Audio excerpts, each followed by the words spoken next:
You ever wake up one morning and realize in the span of about 10 seconds that your whole life just changed? And not in some heartwarming Disney Channel way, but in a what the hell did I sign up for kind of way. Because I swear to you, the first thing I saw that morning was this wall, metal and ugly as sin, slicing across my dirt road like someone had drawn a line through my entire life while I slept. The gate was locked, padlock winking at me, all smug and self-satisfied. And for a good minute there, I stood holding air, keys that didn't fit anything I owned, while Karen Whitmore, that pint-sized tyrant of an HOA president, waved from her SUV like she'd just claimed victory over a whole country. Yeah, that happened. So that's how I learned they'd fence me in, literally. And the only one who could let me out? The same person who seemed absolutely determined to make me feel about 2 feet tall. I'm Ethan Miller. I bought Willow Creek Ranch thinking I'd get away from city noise, maybe save a few neglected horses, maybe just hear myself think for once in my life, you know? All I wanted was peace, some space, and a little quiet. Turns out, what I actually bought into was a drama club run by the world's most creative busybodies. At first, I honestly thought it was some kind of mistake, maybe a mix-up at the county office, a misplaced easement, nothing that couldn't be fixed if you were reasonable and maybe a little persistent. So I walked up to that new fence, ran my hand along the cold metal, gave it a few solid shakes, and even tried kicking the bottom like some angry 12-year-old. It didn't budge. If anything, I'm pretty sure it laughed at me. That's about when I noticed the stack of notices under my barn door. Failure to comply may result in fines, written in that special kind of bureaucratic language designed to bruise your spirit before breakfast. Karen herself leaned against her car, clutching a clipboard, smiling like she'd swallowed a dinner bell and just couldn't wait to ring it at my funeral. "We voted," she said, all chipper, "and that strip belongs to the HOA now. It's for community safety." The way she said community, I swear, it sounded like a threat. Like I was a disease she needed a quarantine. I tried to play it cool, did what any sensible person would do if they woke up and found their home had turned into a minimum security prison. I started digging through county records, old plat maps, easements, pages that smelled like stale coffee and broken promises. Technically, yeah, the HOA did own this sliver of land under the gate, but the way they shoved the fence through and slapped a lock on it, that felt like a declaration of war, not a zoning issue. Called up a lawyer, Mark Reynolds, good guy, calm voice, probably deals with idiots like me all the time. "Document everything," he said. "Don't engage emotionally. Just keep filing, keep recording, be relentless, but do it quietly." So I tried. I really did. But every single morning, there was another sheet tucked under the barn door, another warning, another threat, another little stone thrown at my sanity. And then the messages stopped being written down. One week, a whole corner of my pasture burned, close enough that the smoke lingered for days, close enough that the horses wouldn't settle for a week. I stood there, hands wrapped around a garden hose, cold water running down my arms, wondering what kind of neighbor sets fires in the name of community. The smell of burnt grass crawled up my nose and wouldn't leave.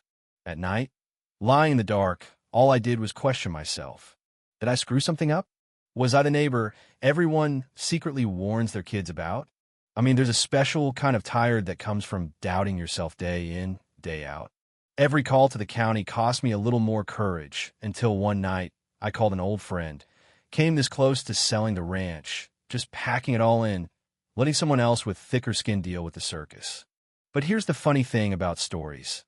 They love a person who refuses to leave the stage. And right about the time I was ready to throw in the towel, someone else showed up for me. Enter Maya Torres. Picture a 20-something with a camera permanently glued to her hand, wearing that expression people get when they decide being inconvenient is their new full-time job. Turns out, Maya had been filming HOA trucks for weeks. She handed me a thumb drive like it was a piece of gold, footage of padlocks, men in orange vests hauling steel panels, even someone walking away as a fire started near my fence. "You're not the only one," she said. "They've done this to others." That thumb drive felt like a miracle. And just when I was starting to believe in miracles again, Mrs. Harper from next door came by with cookies. Homemade, warm, and a story about how the HOA fined her for a mailbox that apparently offended Karen's delicate sensibilities. Suddenly, I wasn't fighting alone. The loneliness that had made quitting feel so tempting started to fade, replaced by this weird sense of, well, maybe it was hope. Now, I'm not going to romanticize what came next. The planning part was a grind. 100 phone calls, maps spread all over the kitchen table, signatures, late nights, coffee gone cold. But strategy brings clarity. See, the only real leverage the HOA had was the strip of land under the gate. If I couldn't control the key, maybe I could control the ground. Mark and I put together an offer. Every clause checked twice, every line read with a fine-tooth comb. I wanted it done by the book. No midnight bolt cutters, no angry outbursts that'd land me in a bad neighbor Facebook group. I didn't want to turn into them. They noticed the offer, all right. And you'd think a simple sale would be dull. A couple signatures, a check, done and dusted. But Karen didn't want to lose her stage. First, they swapped out the lock for an industrial monster, padlock thick as my wrist, chains to match. Then a crane rolled in and, I kid you not, workers started stacking steel panels until the gate looked more like a fortress wall. The whole show choreographed just to prove a point. When I tried to speak up, one of the workers looked at me like I was a buzzing mosquito. "You need to calm down, Ethan," Karen cooed, sweet as antifreeze. Some nights, I really did think about giving in, walked the burned grass with my hands in my pockets, wondering if owning this ranch was worth the cost, if maybe there was such a thing as peace too expensive to afford. But every time I almost caved, something pushed back. Maya's videos, Mrs. Harper's cookies, Mark's calm advice. Even the land itself seemed to push back, like it was rooting for me. You don't build a life somewhere just to let strangers lock you out of it. There's a stubbornness that comes with loving a place. It takes root in your chest, and it won't let you quit. That's what went out. I went back to the paperwork, back to methodical, boring, grown-up things. And then, right when I thought it couldn't get any worse, the crane came back. This time, workers started actually welding panels in place. Sparks flying in the sun, torch hissing close enough that my heart started drumming so loud, I thought the horses might spook again. I called Mark, sent him live footage from a camera I'd hidden on the fence post, texted Maya, and told her to keep filming. Because this was the moment. You either flinch or you make a record. So I made the record. I shouted that they were trespassing. They didn't even look up. Torch near dry grass. Nothing a firefighter wants to see. Then, out of nowhere, a tool fell from a worker's belt, clanging off the metal so loud it snapped everybody's attention for a split second. The crew froze, just for a moment, but that's all it took. Mark's voice echoed in my head. "Don't engage, just document." That's when the sheriff showed up. Now, he came with more than a badge. He came with evidence. Maya's videos, Mrs. Harper's testimony, my camera feeds, all the paperwork. An inspector read a cease and desist order out loud. First time in weeks those words sounded like actual protection. Karen started arguing, shoving papers at the inspector, waving bylaws around like magic spells. But the inspector? He flagged forged signatures, called out bogus claims, just shut the whole performance down. When they handed Karen the order, I watched her face fall. Not a meltdown, just a slow, private collapse, like she finally realized she wasn't running the show anymore. I won't lie, I felt relief, so deep it left me shaky. I signed the papers for that strip of land, watched the deed change hands, and finally felt the key in my palm.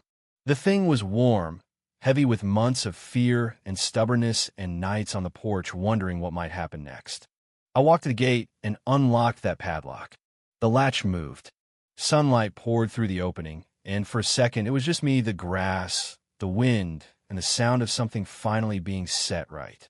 I didn't shout, didn't celebrate, just stood there with my hand on the metal, thinking about everything it took to get there. The burned grass, the hidden cameras, the kindness of neighbors who refused to look away. Karen? She got investigated. The HOA's dirty tricks came to light. She lost her chair, at least for now. I left it at that. Because holding that key, I finally understood what it cost to stay. Exhaustion, maybe a few scars, but also a kind of clarity you don't get any other way. Justice doesn't erase burn marks.